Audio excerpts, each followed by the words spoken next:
প্রতি সপ্তাহে নাই আজকের জুমার দিনে সংক্ষিপ্ত আলোচনার বিষয় ইতিকাফ। ইনশাআল্লাহ তাআলা ইতিকাফ সংক্রান্ত আলোচনা কোরআন এবং সহিহ হাদিসের আলোকে উপস্থাপন করব। ওয়া তৌফিকি ইল্লা বিল্লাহ। সকলে বলি আল্লাহুম্মা আমিন।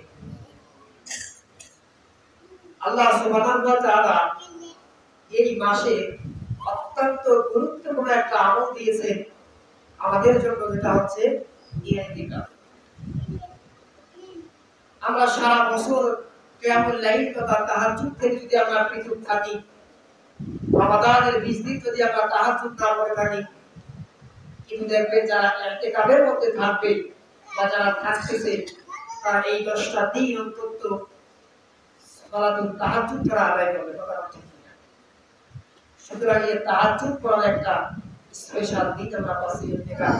সুতরাং আমরা ইতিকাফ সংক্রান্ত সংক্ষিপ্ত আলোচনা আজকে শুরু করেছি। ইতিকাফ শব্দের অর্থ হচ্ছে অবস্থান করা, কোথাও আবদ্ধ থাকা, মসজিদের মধ্যে থাকা, নিজের উপর বাধ্যতামূলক করে নেওয়া, নিজের উপর মসজিদে থাকা, এটা হচ্ছে ইতিকাফের আবিধানিক অর্থ। আমরা এই কোথায় থাকবো? মসজিদের মধ্যে থাকবো। কিভাবে থাকবো? আবদ্ধিত থাকবো।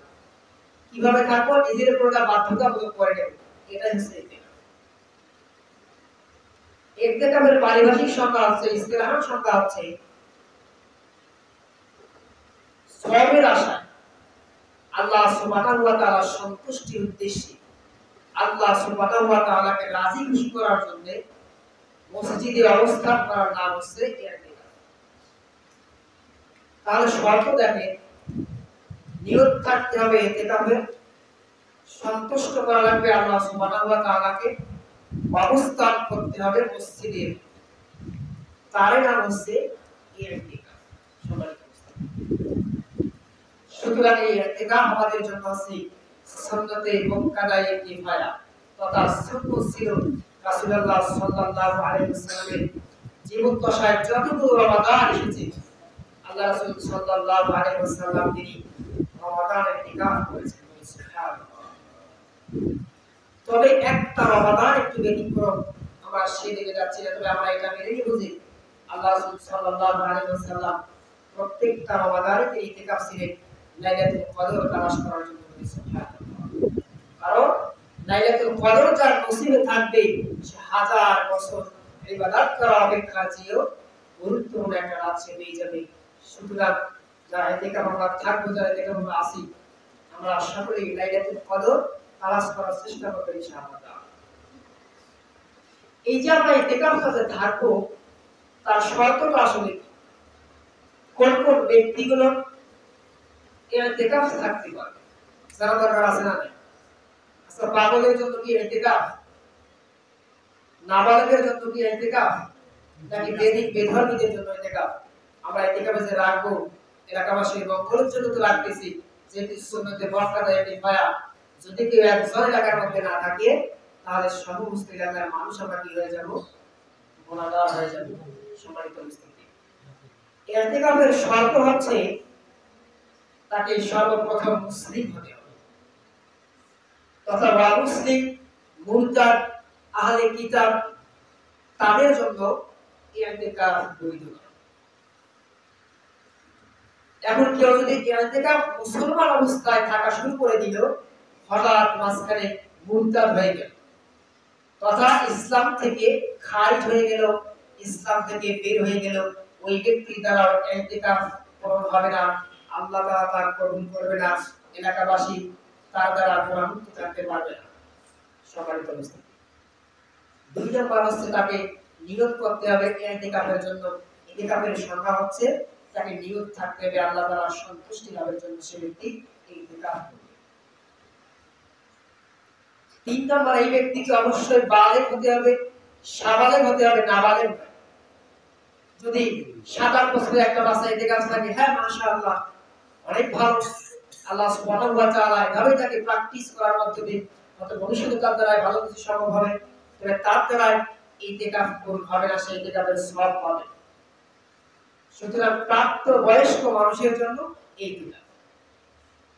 একেবারে বৃদ্ধ যে ভালো মন্দ বিচার করতে পারে না তার জন্য ইতিকাফ নয়। দেখবেন এলাকার মধ্যে আর বাসা বাড়ির মধ্যে এমন বয়োবৃদ্ধ মানুষ আছে যে জিজ্ঞাসা করলে যে চাচা মিয়া ভাত খাইছেন, বলবে যে 3 দিন থেকে ভাতই দেয় না, অথচ সকালে সে ভাত খেয়েছে, একটু আগে সে ফলমূল খেলো, কি বলে 3 দিন থেকে আমি ভাতে খাই না, ভাতে দেয় না, মানে তার মস্তিষ্ক বিকৃতি হয়ে গেছে। ওই ব্যক্তি ইতিকাফে রাখলে তার দ্বারা ইতিকাফ পুরো হবে না।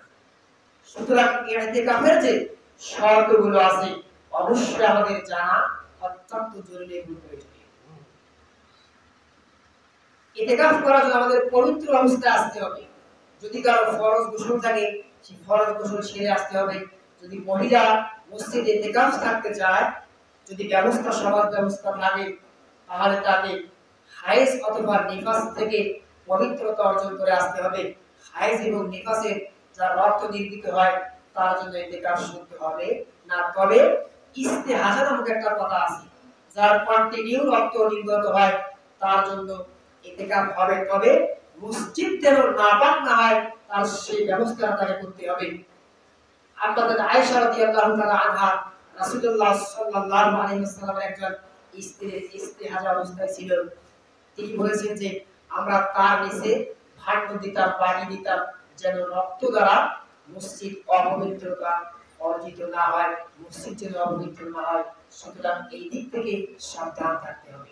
তবে বর্তমান স্কলাররা তারা বলেছেন যে মহিলাদের জন্য মসজিদের সেই বাসায় ইতিকাফ করাটা হচ্ছে উত্তম। ইতিকাফের সময়সীমা হচ্ছে সর্বনিম্ন 1 দিন থেকে আপনার ইচ্ছা মতো।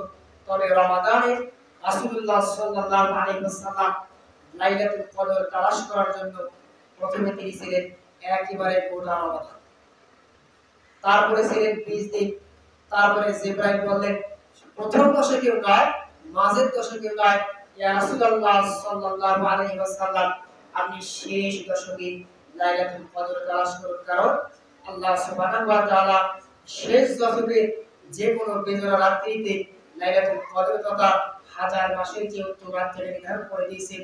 এই মাসে আল্লাহ সুবহানাহু ওয়া তাআলা বেজোড়া রাতে শেষ দশকে গুরুত্বপূর্ণ একটা দিনে মহাগ্রন্থ কোরআনুল কারীম লাভে মাহফুজে অবতীর্ণ করেছেন। সুবহানাল্লাহ। এই যে শর্তগুলো আমাদেরকে পূরণ করতে হবে, তাহলে সেই ব্যক্তিগুলোর জন্য ইতিকাফ জায়েজ, তার দ্বারা ইতিকাফ পূরণ হবে। ইতিকাফের জন্য শর্ত হচ্ছে তাকে সিয়াম পালন করতে হবে। সুতরাং যে সিয়াম পালন করবে না তার জন্য ইতিকাফ হবে না। তবে এখানে একটা ইখতিলাফ আছে।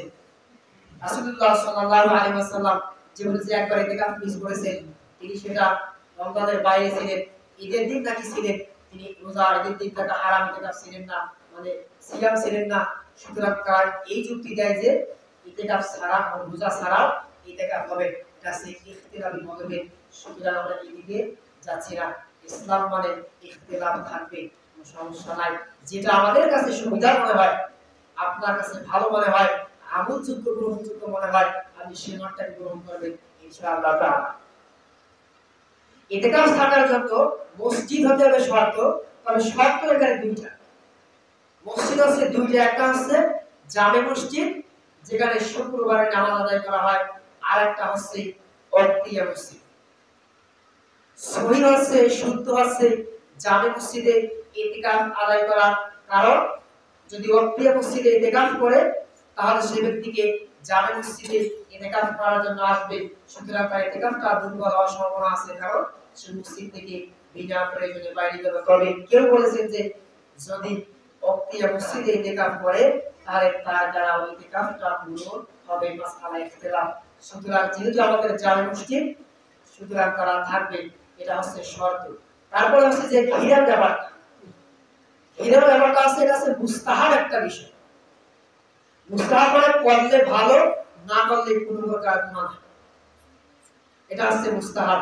যদি কেউ ঘিরার মধ্যে থাকে মাশাআল্লাহ অনেক ভালো, যদি না থাকে, যদি কোনো মানুষ বলে যে তার ইতিকাফ হবে না, তার সে ভুল ফতোয়া দিল, তার সে ভুল বলল, ভুল বলার কারণে সেই ইতিকাফকারী মনে একটা আঘাত দিল যে এত কষ্ট করে 10 দিন আমি থাকলাম, আমার নাকি ইতিকাফ হবে, এত কষ্ট হওয়ার বিষয় নয়। সারাদিন কাজ করার পর, এক মাস কাজ করার পর যদি আপনার মনিক আপনার মালিক যদি আপনাকে বলে এই মাসের বেতন আপনাকে দিতে হবে, তাহলে আপনার মাথা খারাপ হয়ে যেতে পারে। সুতরাং আমরা এমন তাদেরকে ফতোয়া দিব না, মাসআলা দিব না যে তাদের ইতিকাফটা যেন বানচাল হয়ে যায়, নষ্ট হয়ে যায়, ইতিকাফ না হয়। আমরা তাদেরকে উৎসাহ দেব ইনশাআল্লাহ। এইগুলো হচ্ছে ইতিকাফের সংক্ষিপ্ত শর্ত, এছাড়াও আরো শর্ত থাকতে পারে ইনশাআল্লাহ তাআলা। সুতরাং এই শর্তের মধ্যে যে ব্যক্তিগুলোর পড়ে তার জন্য ইতিকাফ থাকা জরুরি, সেই ব্যক্তিগুলোর ইতিকাফ থাকবে, ওই ব্যক্তিগুলোর দ্বারা ইতিকাফ কবুল হবে। সম্মানিত উপস্থিতি,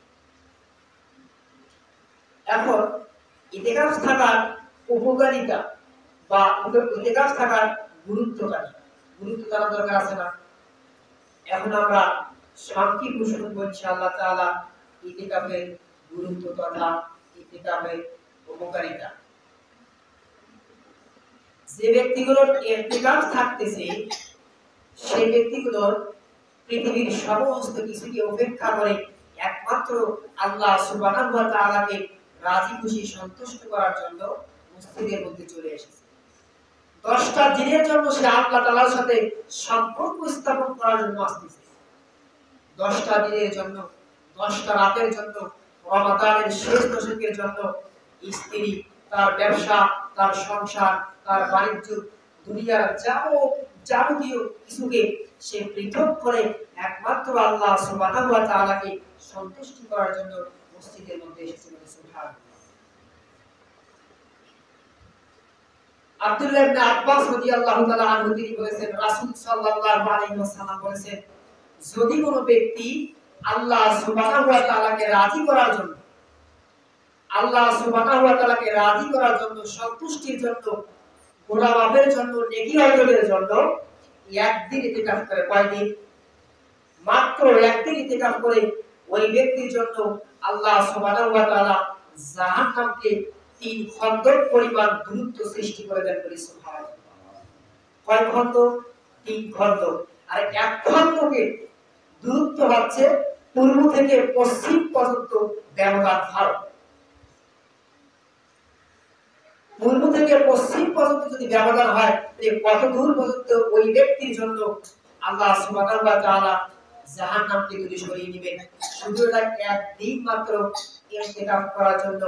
তাহলে কোন ব্যক্তি যদি 10 দিন করে, তাহলে 3 দশে 30 খন্ড জাহান্নাম থেকে ওই ব্যক্তিকে আল্লাহ সুবহানাহু ওয়া তাআলা দূরে সরিয়ে নিয়েছেন। সুতরাং এত বড় একটা সুযোগ আমাদের মাঝে এসেছে, কিন্তু আমরা খেলায় অবহেলায় আমরা এই সুযোগটাকে আমরা হাতছাড়া করে দিচ্ছি। সম্মানিত উপস্থিতি, আসুন আমরা সকলেই নিয়ত করি ইতিকাফ থাকার জন্য। জীবনে কমসে কম একটা বার আমরা নিয়ত করি যে ইতিকাফ থাকার জন্য। তবে নিয়তটা যদি এমন না হয়, হ্যাঁ আমি থাকবো, আমার এখনো অনেক বয়স আছে, মাত্র 30 বছর, বাঁচবো 60-65 বছর, এই বছর আমি আরো 60টা রমাদান পাচ্ছি, যে কোনো একটা থাকবো, এমন যেন দুর্বল নিয়ত আমাদের কাছে না হয়। কারণ আপনি যাই নিয়ত করবেন আপনি তাই পাবেন। নিয়ত যদি আপনার হয় দুর্বল, তাহলে আপনার আমলে হবে না। সুতরাং সব সময় নিয়তটাকে খাঁটি করতে হবে ইনশাআল্লাহ। সবাই বলেছে, তাহলে একদিন ইতিকাফ থাকার জন্য এত যদি ফজিলত হয়, রমাদানের 10 দিন ইতিকাফ থাকার কারণে কত ফজিলত হতে পারে। যে ব্যক্তি রমাদানের ইতিকাফ থাকবে সে ব্যক্তি অনেক বেশি অবশ্যই নেক আমল করবে। সম্মানিত উপস্থিতি, ইতিকাফের অনেক ফজিলত আছে, অনেক সময় কম। সর্বশেষ একটা হাদিস আল্লাহ রাসূল সাল্লাল্লাহু আলাইহি ওয়াসাল্লাম বলেছেন, হযরত আলী ইবনে হাসান রাদিয়াল্লাহু তাআলা আনহু তিনি বর্ণনা করেছেন, মান ইতিকাফা 10 ফি রমাদান কানা কা হাজ্জাতাইনি ওয়া উমরাতাইনি। বলি সুবহানাল্লাহ। যদি কোনো ব্যক্তি রমাদানের 10 দিন ইতিকাফ করে, ওই ব্যক্তির জন্য আল্লাহ সুবহানাহু ওয়া তাআলা 2টা কবুল হজ এবং 2টা কবুল উমরার সওয়াব দান করবেন। বলি সুবহানাল্লাহ। তাহলে বিনা টাকায় আপনি এত সওয়াব পাচ্ছেন। একটা হজ করতে 5 থেকে 7 লাখ টাকা লাগে, একটা উমরা করতে 3 থেকে 4 লাখ টাকা লাগে।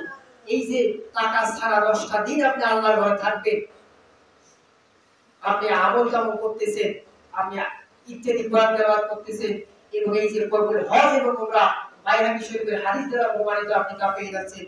সুতরাং এত বড় ফজিলত আপনারা কেন হাতছাড়া করতেছেন? সম্মানিত উপস্থিতি, যদিও বা ইতিকাফ থাকতে হয় 20 রমাদান তথা 21 তারাবির একটু আগে, মানে 21 তারাবির যখন মাগরিবের আযান দিবে আসর থেকে মাগরিবের মধ্যে প্রবেশ করতে হবে।